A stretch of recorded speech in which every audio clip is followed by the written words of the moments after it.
80 शब्द प्रति minute dictation start करते हैं 5 सेकंड बाद।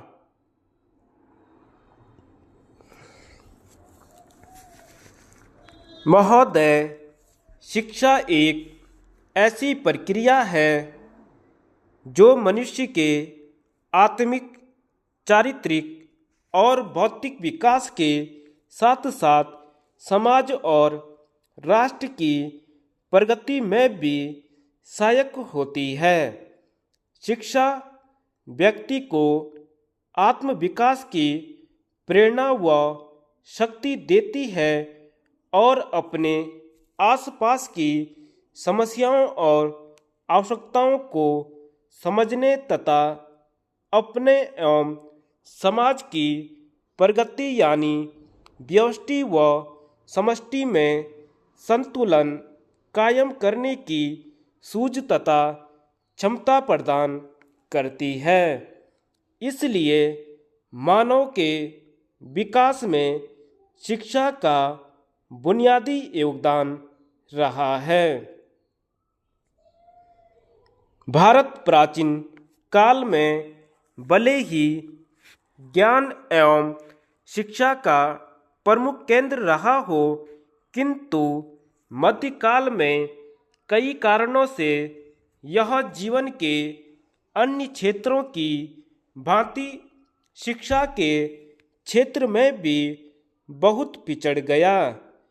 पराभव के उस कालखंड में शिक्षा जहां एक ओर काफ़ी हद तक उपेक्षित हो गई, वहीं समाज के अधिकांश वर्गों तथा महिलाओं को शिक्षा प्राप्ति से वंचित कर दिया गया। इसके फलस्वरूप ज्ञान, संस्कृति और सभ्यता की प्रगति अवरुद्ध हो गई तथा हमारा समाज समग्र मानव कल्याण के अपने परंपरागत उद्देश्य से भटक गया। आधुनिक शिक्षा पद्धति का स्वरूप दो दृष्टियों से सराहनीय कहा जा सकता है।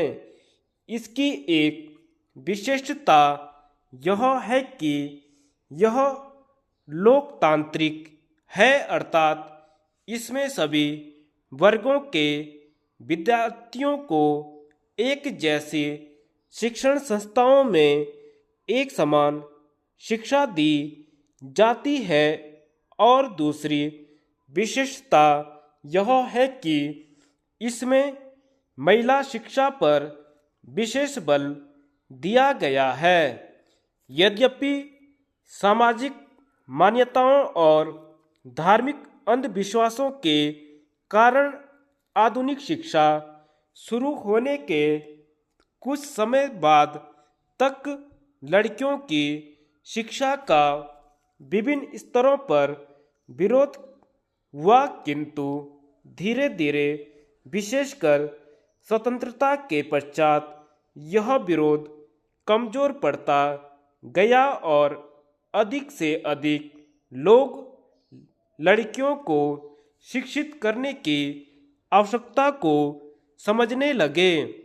यह सच है कि आज भी स्कूलों में जाने वाले लड़कों तथा लड़कियों की संख्या और महिला पुरुष साक्षरता दर में काफ़ी अंतर है, मगर इस तथ्य से भी इनकार नहीं किया जा सकता कि व्यवहारिक स्तर पर अनेक बाधाओं के बावजूद सैद्धांतिक रूप से अधिकतर परिवार, विशेषकर शहरी लोग, अपनी लड़कियों को शिक्षित करने की उपयोगिता को स्वीकार करने लगे हैं।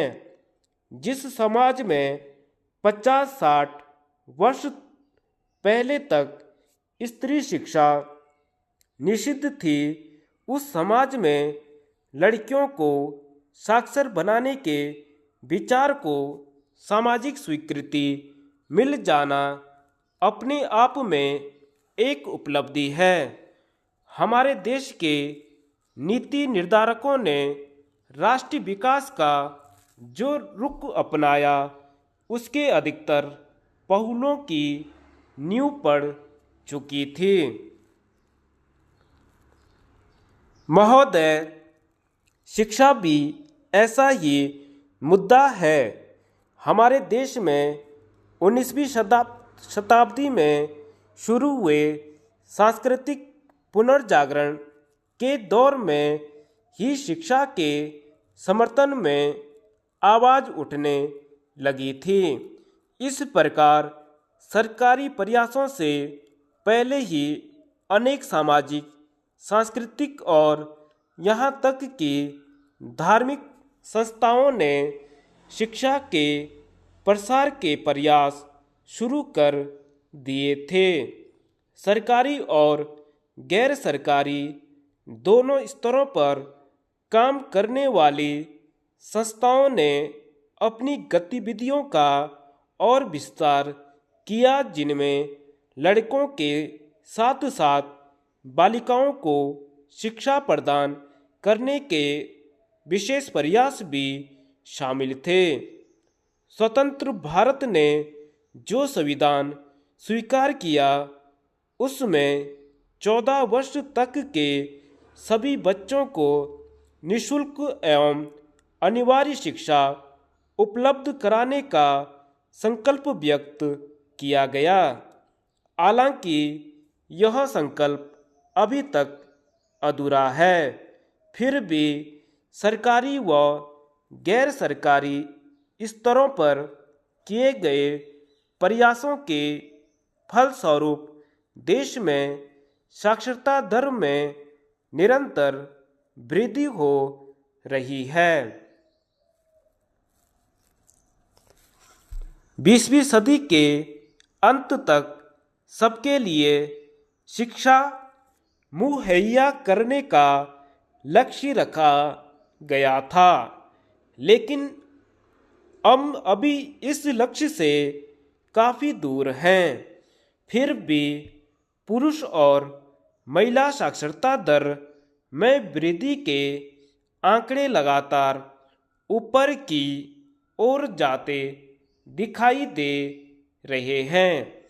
यह उपलब्धि इस तथ्य के बावजूद है कि देश की जनसंख्या अप्रत्याशित गति से बढ़ी है।